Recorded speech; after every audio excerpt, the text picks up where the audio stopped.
Hello and welcome. Today's conversation is going to be about waterfall methodology. We're going to find out what is waterfall methodology. The objectives today are to explain what the waterfall methodology is, define different types of waterfall, explain the 6 phases of waterfall methodology, and the pros and cons of waterfall. So let's go ahead and begin. What is the waterfall methodology? Well, waterfall is one of the most well-known traditional project management methodologies.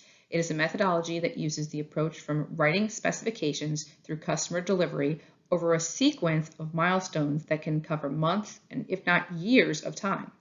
The waterfall methodology falls in place with traditional project management methodologies, which follows the phases of initiation, planning, execution, performance, and monitoring and closure. Waterfall was originally implemented in industries such as the construction and manufacturing industries back in the 1950s, and it has since been applied to software development projects, and you may have heard the term rapid development, which is a modified waterfall model specifically for development projects. Waterfall has also been known to have overlapping phases, which is called the sashimi model. In this model, the idea is to introduce feedback from each model into the phase. You may also hear other modified waterfall methods, including waterfall with sub-projects, waterfalls with risk reduction, or incremental waterfall.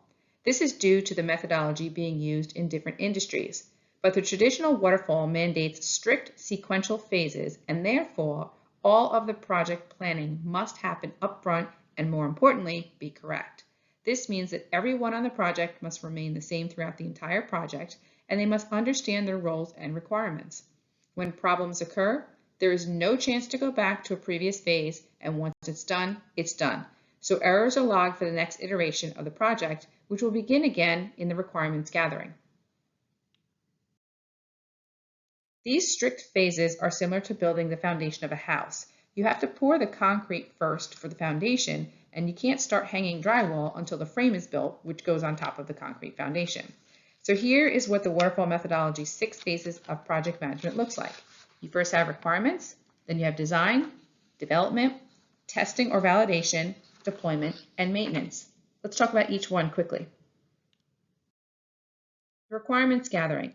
By the end of the requirements gathering phase, all requirements must be finalized and agreed upon by the entire project team. These requirements will not change and will be well documented so that the remainder of the project phases use the same set of requirements to achieve their deliverables. Requirements can be gathered in a variety of ways, such as meetings, brainstorming sessions, interviews with the client, or questionnaires. Documentation is very important here, and all the project documents must be read and agreed upon by the entire team. Design. During the design phase, the technical team plans the technical architecture for the project. The technical architecture includes everything from the hardware requirements to coding standards and modeling. No code is actually written during this phase. Rather, it is used to document everything that will be necessary for the developers to write the code while adhering to the requirements.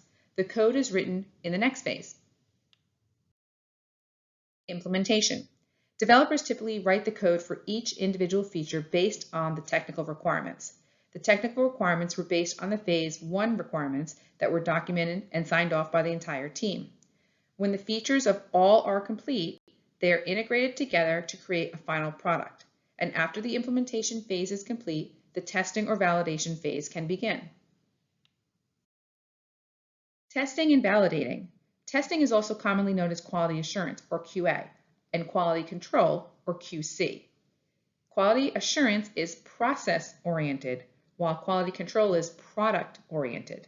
The difference is that quality assurance makes sure that you are doing the right things the right way, and quality control makes sure that the results of what you have done are what you expected. If major issues are found during the testing phase, the project may need to start over at phase 1 to rewrite the requirements. Small errors are logged for consideration in the final phase of the project. So after the testing and validation phase is complete, the product has passed testing, the next phase is delivery. Delivery. In this phase, this is when the product is deployed or released to the production environment. Maintenance. This phase will include any patches or updates to the product that were logged during the testing phase. This phase may also include small feature requests by the client that would not necessitate starting over a new project in the requirements gathering phase. An example of this is moving a logo or an image on the screen a little bit one way or the other. The pros and cons of the waterfall methodology. While the earliest that any of the phases in this methodology can begin are only after the previous phase is complete, as we've discussed. And that means the lead time for projects is really long to go from requirements all the way to implementation. So the pros of waterfall is that it's really the best methodology for simple, unchanging projects.